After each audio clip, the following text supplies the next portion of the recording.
Welcome to the No Quit Living podcast. Our primary objective is to motivate and inspire our listeners to never quit. The reality of life is simple. We all fall. We all fail. At times, we get knocked down. The question is, do we get back up? Are we stronger? Are we better prepared to attain the maximum of our potential? Thank you for joining our No Quit tribe. As you go for your greatness today, never quit. And remember, we rise by lifting others up. Welcome to episode number 274 of the No Quit Living podcast. I'm your host, Christopher J. Worth, and today's theme of the day is full commitment. Our quote of the day comes to us from Nido Qubein. Make a strong commitment to reach your full potential as a human being.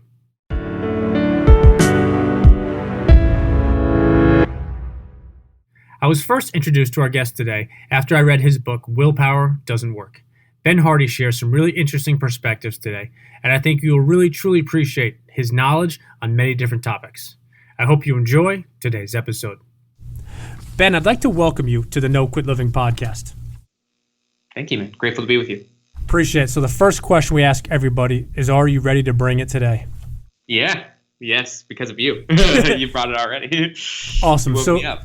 So the number one objective of our show is to both motivate and inspire listeners to never give up. And I was curious if you yourself have a no-quit story or perhaps a really challenging time where you could have given up or given in, but you didn't. Definitely. I'm in the middle of one right now, but one of the big ideas I actually studied in my PhD was the difference between entrepreneurs and wannabe entrepreneurs. And the big idea was actually crossing what I called a point of no return. So, burning the boats essentially was a big concept that I studied. And I found that one of the key ways of doing that was that entrepreneurs made financial investments in their goals, which creates insane commitment. So that's something I've loved and studied and applied on many accounts. I'll just share the one that I'm actually in the middle of right now. I'm currently writing a book with a guy named Dan Sullivan. He's the founder of Strategic Coach. We're co-authoring a book that comes out in October called Who Not How. And to be honest with you, it is killing me. So I have Personality Isn't Permanent, which, we're going to talk a little bit about today, which comes out in June, but I'm doing another book that comes out in October. So, one of the things that I've come to believe in more and more is the power of, and it's really what the book's about, teamwork, collaboration, getting support from other people, especially when you're taking on big goals.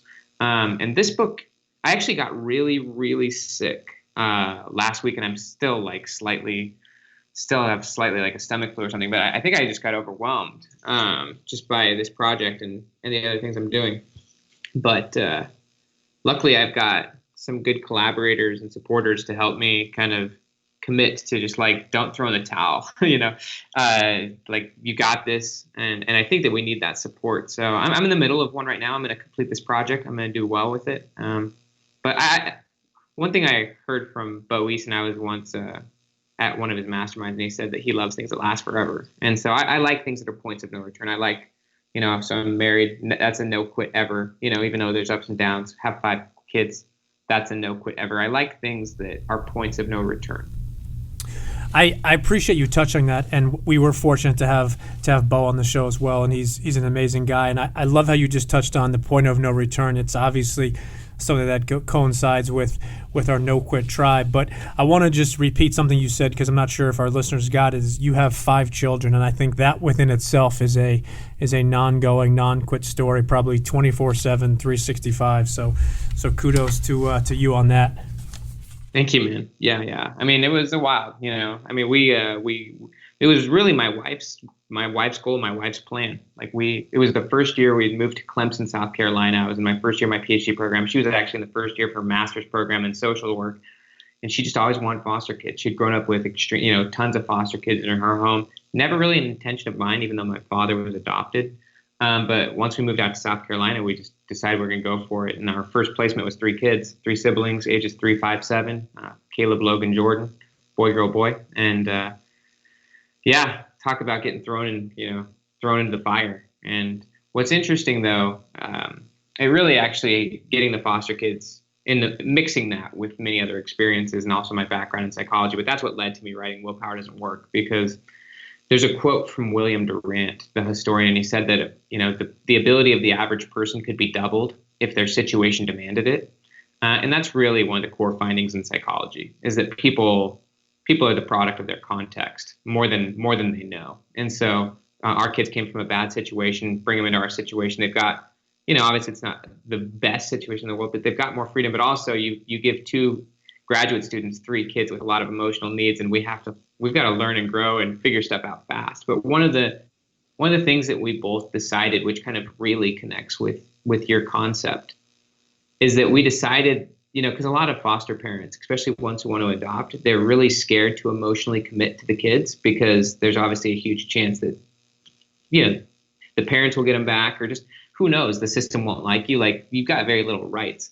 But one of the things we decided to do was just fully commit emotionally to these kids while we had them, even if we were going to lose them, because even if we did lose them, at least while they were with us, they would have had the experience of having someone genuinely care about them, because, their parents had neglected them, and it would be likely that, if we didn't get them, they'd go through a series of relationships and stuff like that of non-commitment. And so we were like, even if we only have them for a short period of time, we're going to prove to them and show them that they are worthy of commitment, and we will take the emotional downfall if we end up losing these kids, and we're fine with that. So we committed at the beginning with our hearts, for them really, and obviously hoping that we would get them.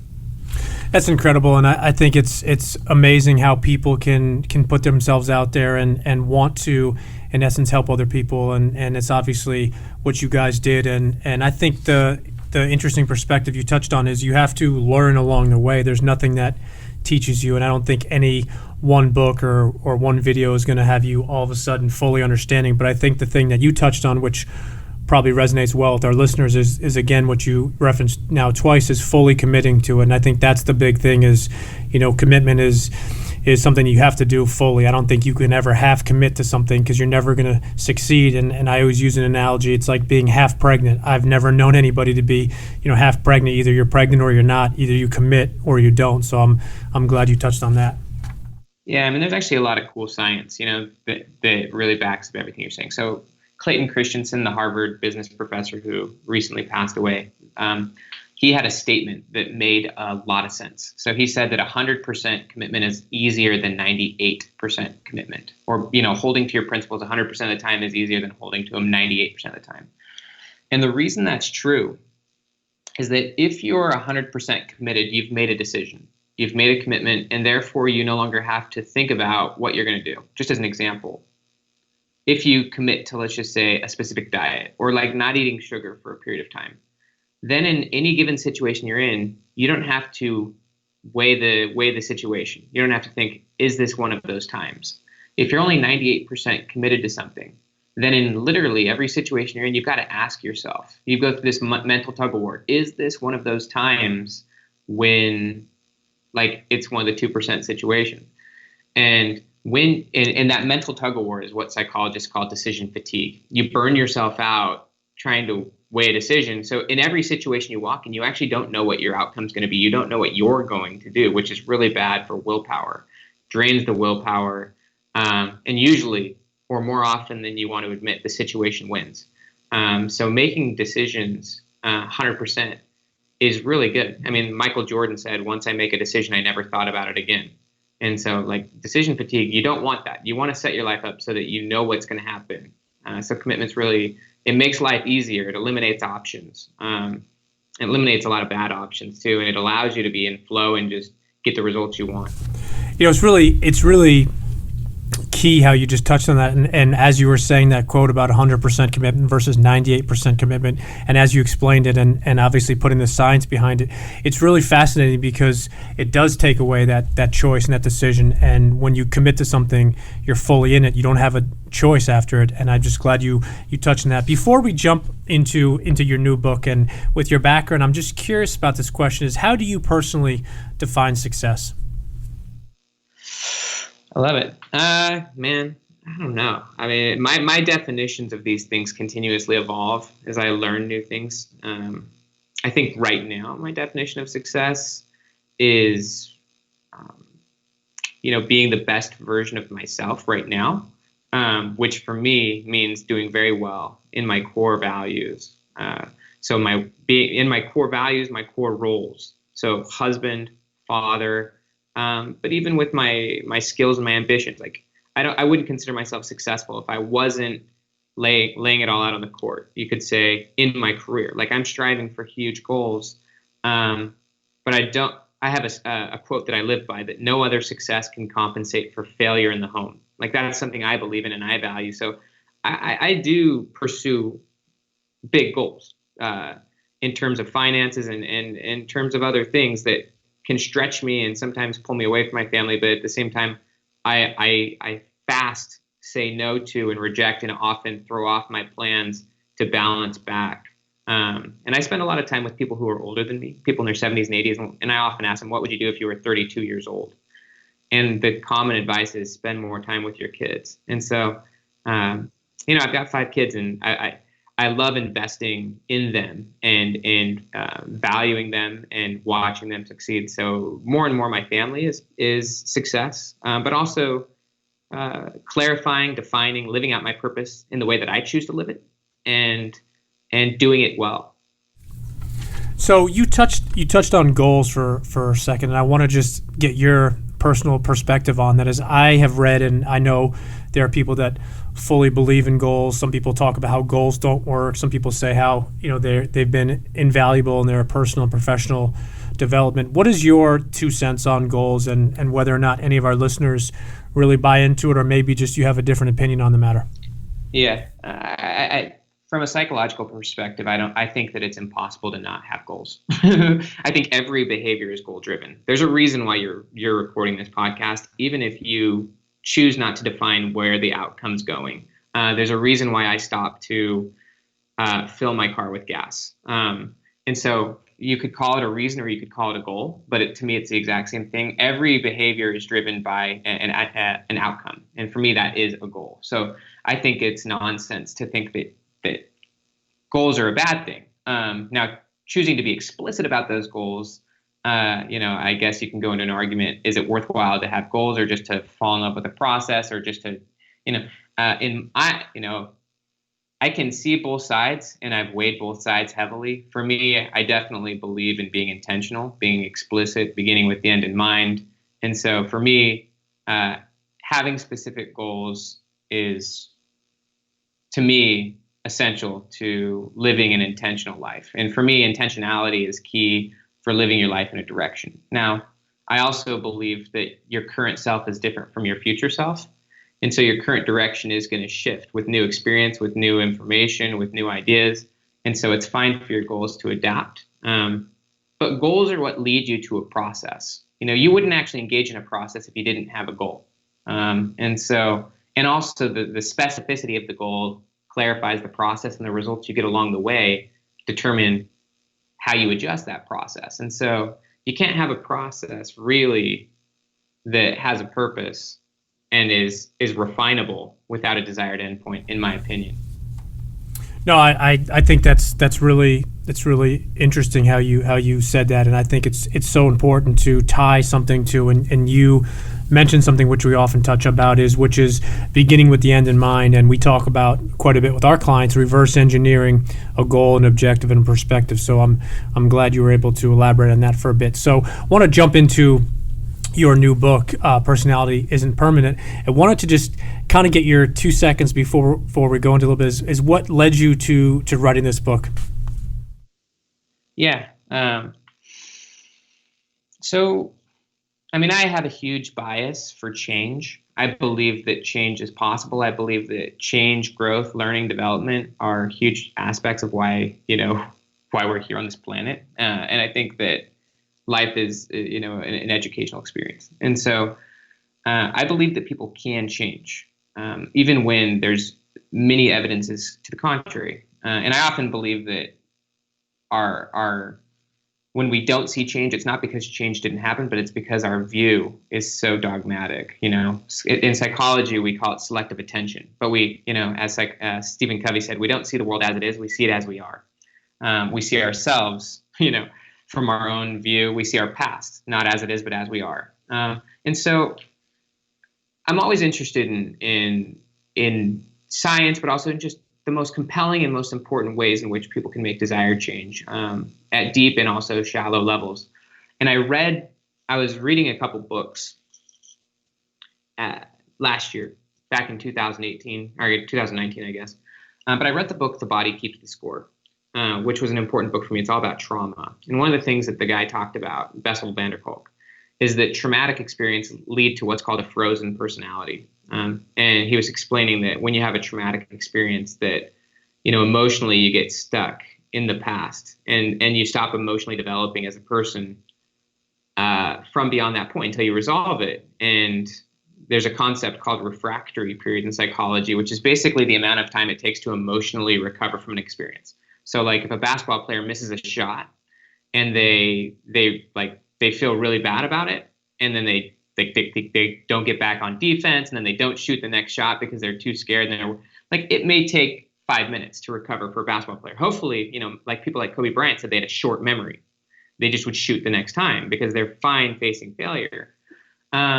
If you get cut off on the road, you might be upset for 5 minutes, but there's experiences that people have that they don't emotionally recover from for like years, sometimes decades, sometimes never.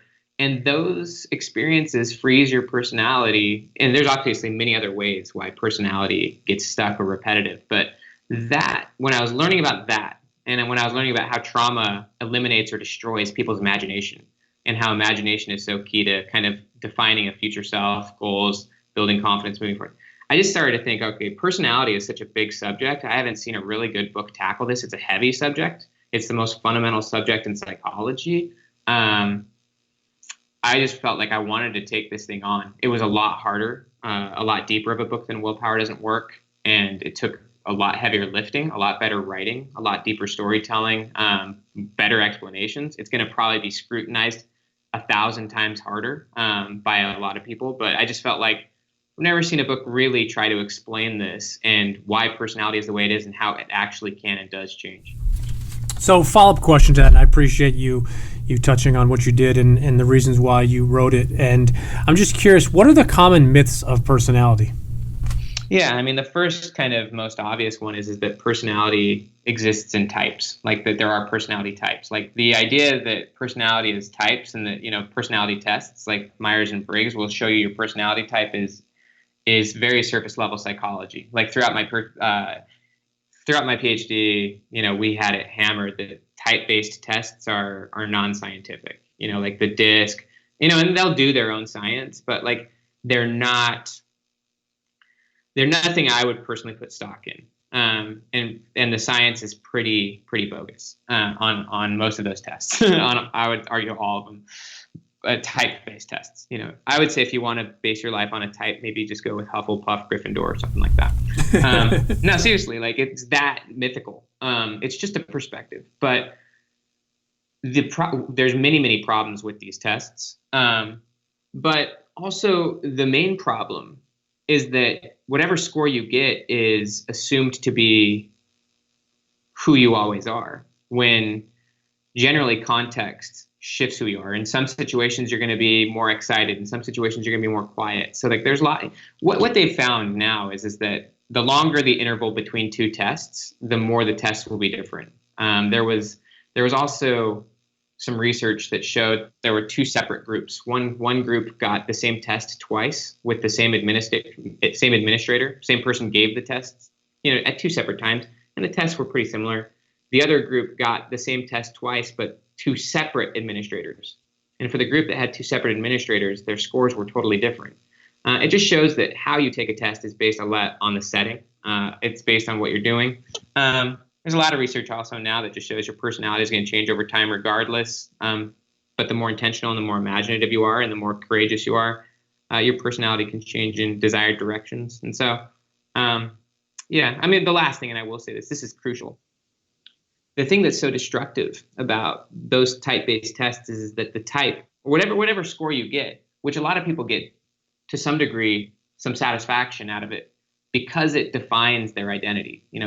People haven't chosen to define their identity from themselves.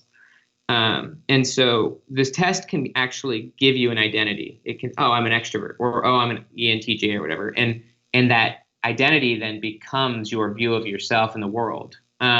And for a lot of people, that's really healthy because it eliminates complexity or ambiguity. But then you begin acting out and living out the label, and you come to defend the label, and that label becomes tunnel vision. In often case, the label is not true, but you assume it's true.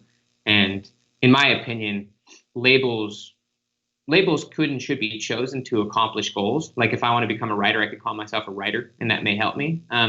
But your goals shouldn't support your labels. And I think what happens is that people develop this sense of identity, and then they build their whole life to try to fit around that, rather than choosing the life they want and becoming the person that could have that. So just to kind of pull that all together, I believe that most people, because of kind of this common view of psychology or personality, they try to discover themselves. They try to discover who they really are, so that then they can build their life around their true self, so that they can set goals to match their personality. So their personality becomes the filter. And in my opinion, it's a lot more powerful to make choices and to make your goals be the benchmark for who you become. So your personality should be based on your goals, not your goals based on your personality. I think that's really unique how you touched on that. And I guess a follow-up question is, with the science in essence disproving a lot of those personality tests, do you feel that a lot of companies and industries that really use those are doing, in essence, maybe a disservice to their employees or their partners?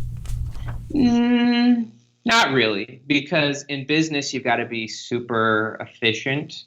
And these tests can give you a snapshot of what you may think you're looking for. I think as an individual, and again, this book is written for individuals, I would never want my future to be limited by or based on what my score is on a test. Like I want to choose my own opportunities. Like, again, I'm writing a book with one of my mentors, and that has nothing to do with my score on a personality test. It has to do with my willingness to learn, and also, the evidence of my skill. And so whether I'm an introvert, an extrovert, whatever, like I would have gotten this job because I chose it. I wanted it. So I can see why companies do it. I personally, I have a company, it's a smaller company, and I don't use those tests. But I'm very explicit about the role that I'm creating, and then I have the right the right person on my team who, is the filtering process.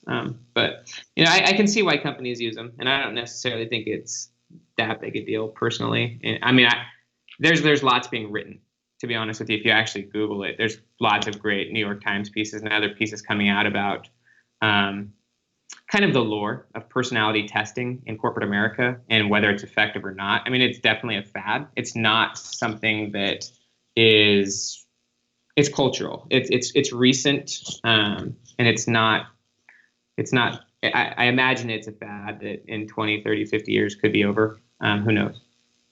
No, I think it's a very unique topic, and it's got obviously a lot of people believing different things. And I myself have always questioned some of those tests, and not from their legitimateness nor the science perspective, but I just found that some of the questions and the way they're asked, it's hard to put yourself with a specific answer, because a lot of times I've felt personally that you're deciding kind of the best of the worst answers, in the sense of like, all right, it's really not A or B or C. No, that's exactly what Adam Grant said with the Myers-Briggs and all these tests, is that they're like comparing apples or they're not scientifically valid questions.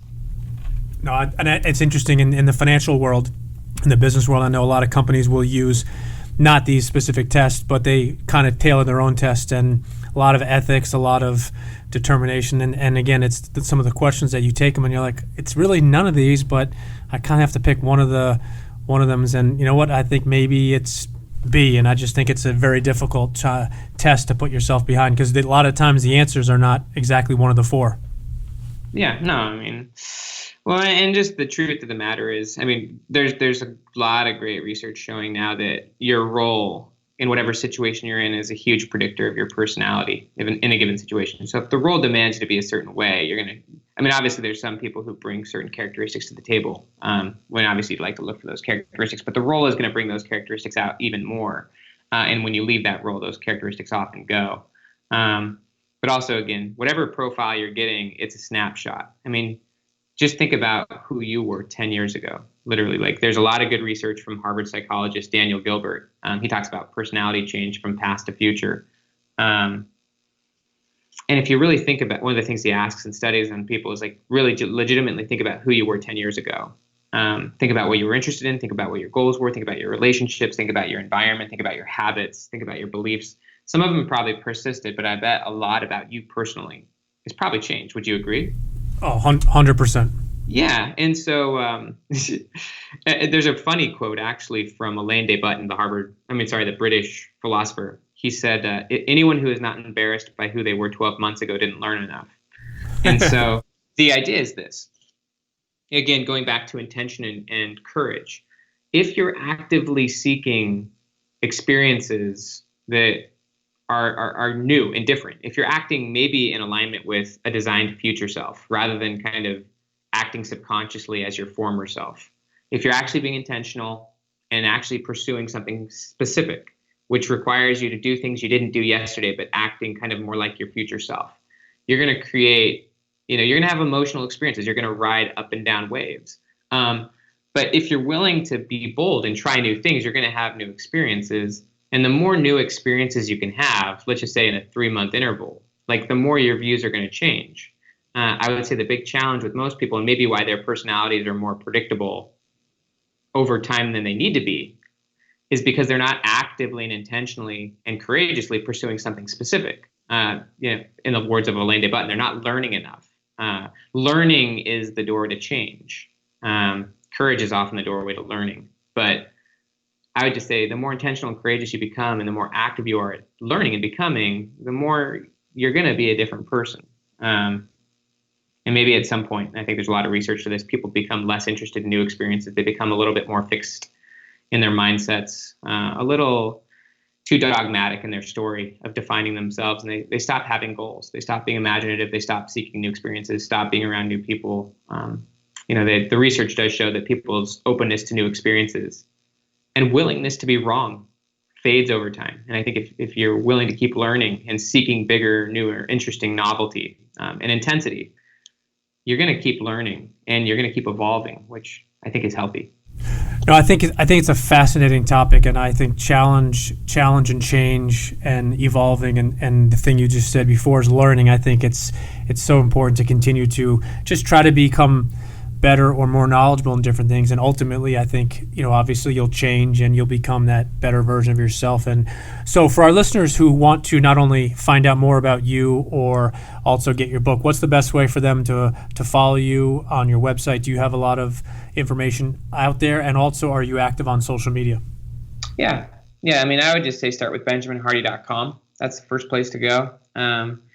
You'd find, hundreds of blog posts. My blogs have been read by over 100 million people. I was very lucky in that regard to have a really successful blog for a long time. But I would just say, you can find Personality Isn't Permanent anywhere on, audio form or on Amazon.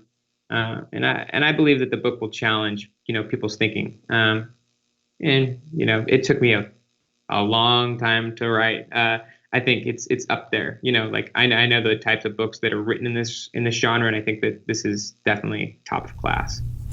I definitely recommend this book to our listeners, and I loved what you said is the fact that it challenges people's thinking. And I think that is ultimately what gets people to the next level, and whatever that next level is, obviously they define that. But last question I have for you is, I'm curious if you have any parting words you'd like to leave with our listeners today. I think that one of the most redemptive things in writing this book is discovering that not only can the future be different from the past, but your past can be different from the past. That may sound weird, but your memory is, so the traditional view of psychology and even of personality is that the past causes the present, that the past is the most important thing, and that you are a product of your past, and that the past is going to predict the future.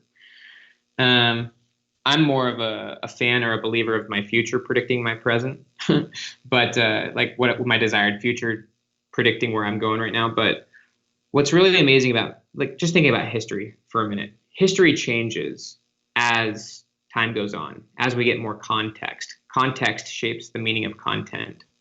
And so as you move forward, as you learn, as you have experiences, even as you actively seek to better understand your past, it will change. Your memories, like history, change with more information or with different context and different perspectives. And so memory is very fluid. Memory changes, and also your own personal narration of your story. In psychology, we talk about it as your identity narrative. Your narrative is how your identity is shaped, and you should be the one shaping that story, the meaning of your past experiences, whether they be traumatic, positive. And what I throw out in many accounts, including my own, because I grew up in a rough background. My parents divorced when I was 11. Father was a drug addict. But I share many stories of people who, whether they were criminals or, whatnot, had tough backgrounds, but because of the changes they've made, or even just had bad experiences, they were able to view their past in a favorable light. They realized that whatever happened, just one example, a lady whose 4-year-old son died, like in a tragic accident. You can come to realize that whatever happened to you actually occurred for you. It didn't happen to you. You're not the victim to the past. That the meaning of the past can and does and should change, and that your past is not actually objective, but your past is a reflection of who you currently are. Just like we don't see the world as it is, we see it as we are. We don't see our own past as it is. We see it as we are. And so your current view of the past is actually more a reflection of who you currently are, not actually a reflection of what the past actually is. And so as you evolve, as you develop, as you mature as a person, and as you gain experiences, and as you don't avoid, dealing with hard truths, your view of the past can and should become increasingly positive, and something that you can strategically design or narrate to help you effectively get to where you want to go. I think that's great advice, and I just want to say thank you for taking the time to be with us today. I think some of the stuff you shared, I took a copious amount of notes, and I think it's really interesting in the sense of really looking at not only your past but your future. But what you just said now got me thinking about my present. So I definitely want to recommend to our listeners to not only check you out, but to get a copy of your book. And personally, I've followed some of Dan Sullivan's stuff, so I can't wait for that book to come out as well. And yeah, yep. That'd be fun. And I just want to say thank you for taking the time, and I hope you and I can connect again soon. Be amazing, man. Thank you for your time, Chris.